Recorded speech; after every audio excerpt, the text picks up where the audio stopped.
오늘 하나님께서 우리에게 주시는 말씀은 에스겔서 40장 1절에서 16절입니다. 에스겔서 40장 1절에서 16절 함께 교독하겠습니다. 제가 먼저 1절 봉독합니다. 우리가 사로잡힌 지 25째 해 성이 함락된 후 14째 해 첫째 달 10째 날에 곧 그날에 여호와의 권능이 내게 임하여 나를 데리고 이스라엘 땅으로 가시되 하나님의 이상 중에 나를 데리고 이스라엘 땅에 이르러 나를 매우 높은 산 위에 내려놓으시는데 거기에서 남으로 향하여 성읍 형상 같은 것이 있더라. 나를 데리시고 거기에 이르시니 모양이 녹같이 빛난 사람 하나가 손에 삼줄과 측량하는 장대를 가지고 문에 서 있더니 그 사람이 내게 이르되 인자야 내가 내게 보이는 그것을 눈으로 보고 귀로 들으며 네 마음으로 생각할지어다. 내가 이것을 내게 보이려고 이리로 데리고 왔나니 너는 본 것을 다 이스라엘 족속에게 전할지어다 하더라. 내가 본즉 집 바깥 사방으로 담이 있더라. 그 사람의 손에 측량하는 장대를 잡았는데 그 길이가 팔꿈치에서 손가락에 이르고 한 손바닥 너비가 더한 자로 6척이라. 그 담을 측량하니 두께가 한 장대요 또 한 장대며 동쪽을 향한 문에 이르러 층계에 올라 그 문의 통로를 측량하니 길이가 한 장대요 그 문 안쪽 통로의 길이도 한 장대며 그 문간에 문지기 방들이 있는데 각기 길이가 한 장대요 너비가 한 장대요 각 방 사이 벽이 5척이며 안쪽 문 통로의 길이가 한 장대요 그 앞에 현관이 있고 그 앞에 안문이 있으며 그가 또 안문의 현관을 측량하니 한 장대며 안문의 현관을 또 측량하니 8척이요 그 문 벽은 2척이라. 그 문의 현관이 안으로 향하였으며 그 동문안의 문지기 방은 왼쪽에 셋이 있고 오른쪽에 셋이 있으니 그 셋이 각각 같은 크기요 그 좌우편 벽도 다 같은 크기며 또 그 문 통로를 측량하니 너비가 10척이요 길이가 13척이며 방 앞에 칸막이 벽이 있는데 이쪽 칸막이 벽도 한 척이요 저쪽 칸막이 벽도 한 척이며 그 방은 이쪽도 6척이요 저쪽도 6척이며 그가 그 문간을 측량하니 이 방 지붕가에서 저 방 지붕가까지 너비가 25척인데 방문은 서로 반대되었으며 그가 또 현관을 측량하니 너비가 20척이요 현관 사방에 뜰이 있으며 바깥문 통로에서부터 앞문 현관 앞까지 50척이며 문지기 방에는 각각 닫힌 창이 있고 문 안 좌우편에 있는 벽 사이에도 창이 있고 그 현관도 그러하고 그 창은 안 좌우편으로 벌여 있으며 간 문 위에는 종려나무를 새겼더라. 아멘. 성도님들 눈치를 채셨는지 모르겠는데 작년 7월 8월에도 그렇고 올해 7월 8월에도 에스겔서를 우리가 묵상하고 있습니다. 이 한여름에 우리는 에스겔서를 작년에도 올해도 계속 묵상하고 있는 것이죠.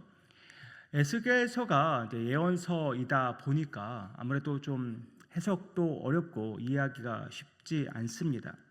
하지만 하나님께서 오늘은 아니죠. 계속해서 하나님께서 지혜를 우리에게 베풀어 주셔서 주의 진리의 말씀, 능력의 말씀을 우리 모두가 다 이해하게 하시고 또 그 말씀을 우리 삶에 잘 적용토록 은혜 베풀어 주시기를 원합니다. 성도님께서 작년에 묵상하신 것이라 기억하실지는 모르겠지만 에스겔서 8장에서 우리는 성전 벽에 구멍을 파고 그 안에 가증한 것들을 다 보았습니다. 그리고 10장과 11장에서는 하나님의 영광이 성전을 나와 동문을 지나 성읍 동쪽 산 위에 서시는 것을 보게 되었었는데 그 이후로 에스겔서는 매우 어둡기만 했습니다. 심판이 있었고 또 열방이 무너졌으며 또 마른 뼈가 또 일어섰습니다. 그런데 오늘 이제 40장이 시작되고 있습니다. 1절 우리 다시 한번 같이 읽어볼까요? 다시 읽겠습니다. 시작. 우리가 사로잡힌 지 25째 해 성이 함락된 후 14째 해 첫째 달 10째 날 곧 그날에 여호와의 권능이 내게 임하여 나를 데리고 이스라엘 땅으로 가시되 오늘 말씀이 에스겔에게 언제 임한 것입니까? 바벨론의 포로가 된 지 25년째 되는 때고요. 또 예루살렘이 함락되고 성전이 무너진 지 14년이 되는 해입니다. 그 해에 첫째 달 열째 날에 주님이 임하신 것입니다. 근데 왜 하필 첫째 날도 아니고 열째 날에 임하신 걸까요? 많은 학자들은 이렇게 해석을 합니다. 오늘의 날짜가 이제 아비벌 또는 다른 말로는 니산월이라고 하는데, 그 아비벌 니산월 열째 날은 이날은 이제 유월절 양을 준비하기 시작하는 날입니다.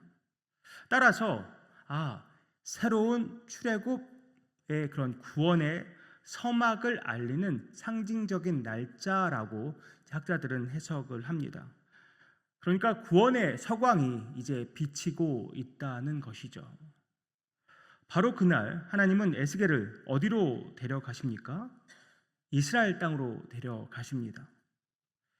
8장 3절에서는 여호와의 손이 에스겔을 예루살렘으로 데려가셔서 가증한 것들을 보게 하셨는데, 이번엔 높은 산으로 에스겔을 이끄십니다. 여호와의 영광이 머물렀던 그 산 높이로 다시 올리고 계신 것이죠.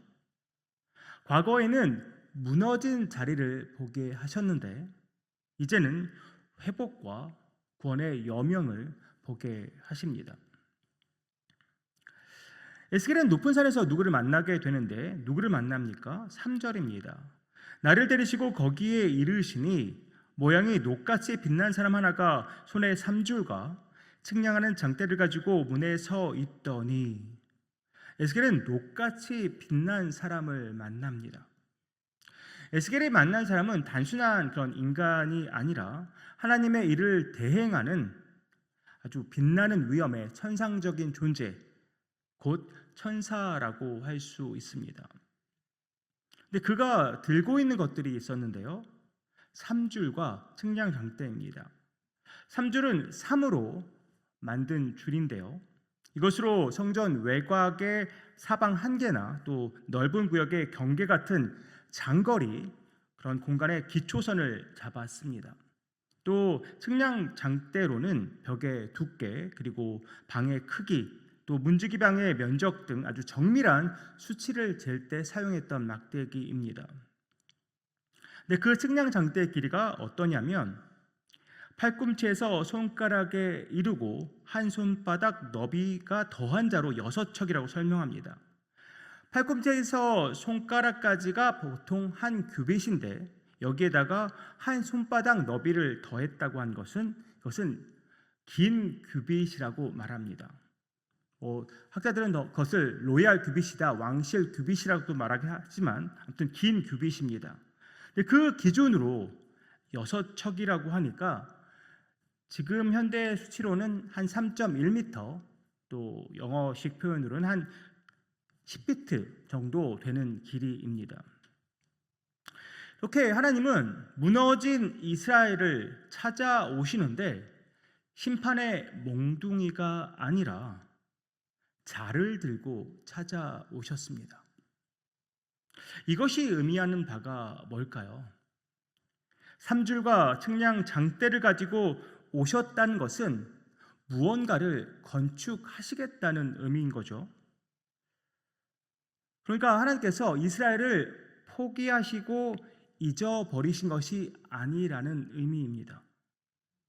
특별히 녹같이 빛난 사람에게 성전을 재도록 하신 것은 너희를 회복하겠다. 그것도 어떤 추상적인 수치가 아니라 한치의 오차도 없이 정확하게 수치를 재어서, 그것을 줄로 재어서 완벽하게 재건하겠다는 하나님의 의지를 보여주고 있는 것입니다. 그 사람이 에스겔을 이곳으로 데려온 이유를 설명하고 있는데요, 4절입니다. 그 사람이 내게 이르되, 인자야, 내가 내게 보이는 그것을 눈으로 보고 귀로 들으며 네 마음으로 생각할지어다. 내가 그것을 내게 보이려고 이리로 데리고 왔나니 너는 본 것을 다 이스라엘 족속에게 전할지어다 하더라. 이제 앞으로 보일 것을 두 눈으로 똑똑히 보라고 말합니다. 하나님이 일하심을 주목하라는 것이죠. 또 그리고 귀로 들으라고 말합니다. 하나님의 세밀한 음성에 귀를 기울이라는 것입니다. 그리고 마음으로 생각하라고 합니다. 다시 말해서 그것들을 다 마음에 새기라는 것입니다. 그리고는 이 모든 것을 이스라엘 족속에게 전하라고 명령합니다. 혼자만 듣고 본 것을 간직하지 말고 포로 생활로 낙심해 있는 이스라엘 백성에게 소망의 메시지를 선포하라는 것이죠. 오늘 본문 6절을 시작으로 42장 끝까지 계속해서 측량한 수치들이 나올 것입니다.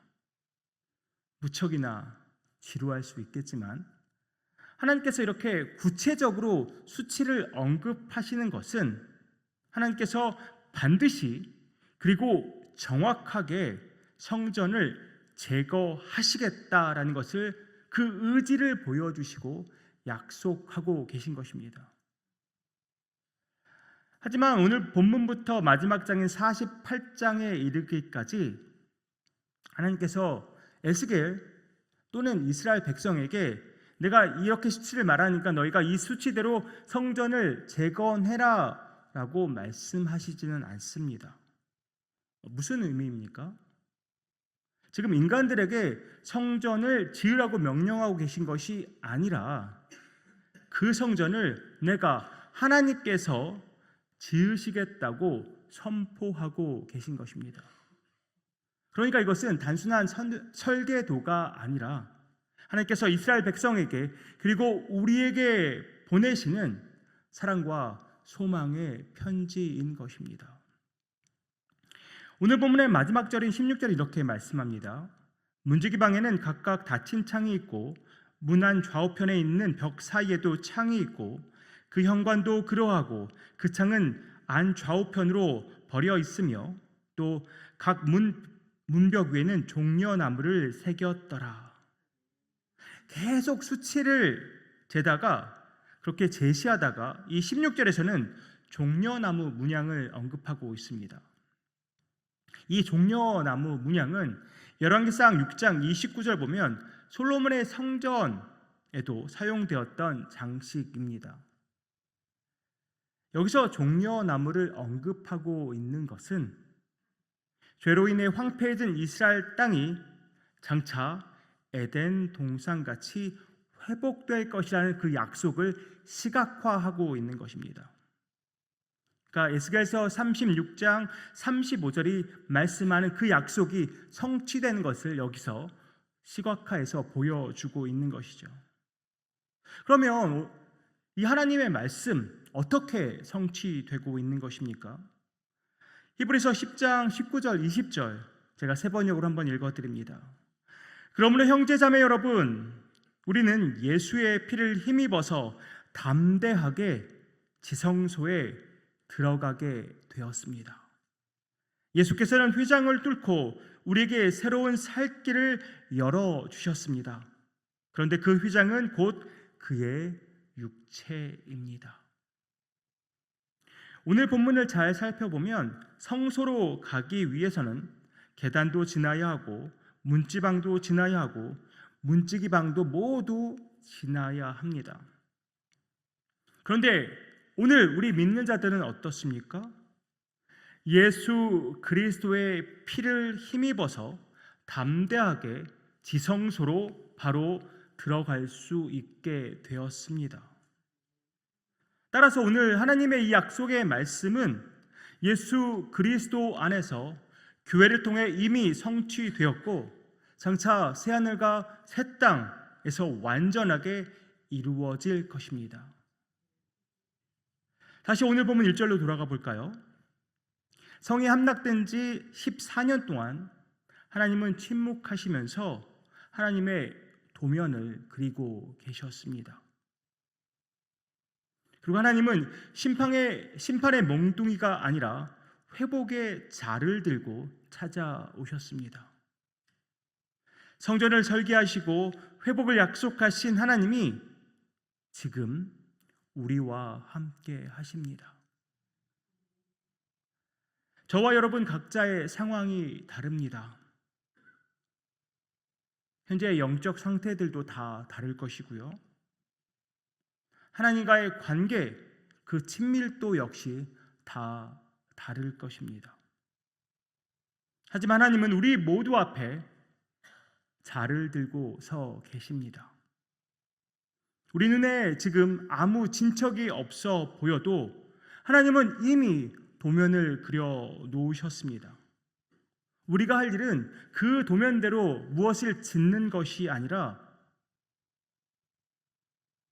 하나님의 소망과 하나님 그 소망의 약속과 그 계획을 우리가 바라보고 신뢰하는 것입니다. 사랑하는 성도님들, 저와 여러분은 우리의 생각, 우리의 처지, 우리의 현실에 매몰되어 살아가는 것이 아니라 하나님의 약속과 소망의 메시지를 붙들고 그것을 또 우리 입으로 담대히 선포하면서 주님의 역사를 기다렸으면 참 좋겠습니다. 지금까지 한치의 오차도 없이 이루어진 하나님의 말씀과 약속은 오늘도 저와 여러분의 삶에서 그리고 우리 뉴욕 장로교회에서 성실하게 이루어지고 있습니다. 그 소망을 굳게 부여잡고 오늘 하루도 주님의 손을 신뢰하면서 믿음으로 담대하게 살아가는 유장의 모든 성도님들 되시기를 주님의 이름으로 축복합니다. 기도하겠습니다. 아버지 하나님, 심판의 몽둥이가 아니라 자를 들고 우리 앞에 서신 하나님을 바라봅니다. 우리를 향한 하나님의 도면이 설계도가 이미 그려져 있고 하나님은 그 계획과 그 뜻대로 우리를 빚어 나가실 줄 믿습니다. 우리의 삶을 이끄실 것이고 우리의 뉘장을 또한 아름답게 만들어 가실 줄 믿습니다. 그 소망 우리 부여잡기 원하고 온전히 하나님을 신뢰하면서 하나님이 이끄시는 대로 온전히 믿음으로 나아가는 뉘장의 모든 권속들 되기 원합니다. 하나님 함께하여 주시옵소서. 주님의 일을 보여주시고 듣게 하시고 또한 그 능력의 말씀, 진리의 말씀, 그 약속의 말씀을 우리 마음판에 새기게 하시고 또한 믿음과 소망으로 선포하며 살아가는 우리 모두 되기 원합니다. 주님 함께하여 주시옵소서. 이 모든 말씀 예수 그리스도의 이름으로 기도하옵나이다. 아멘.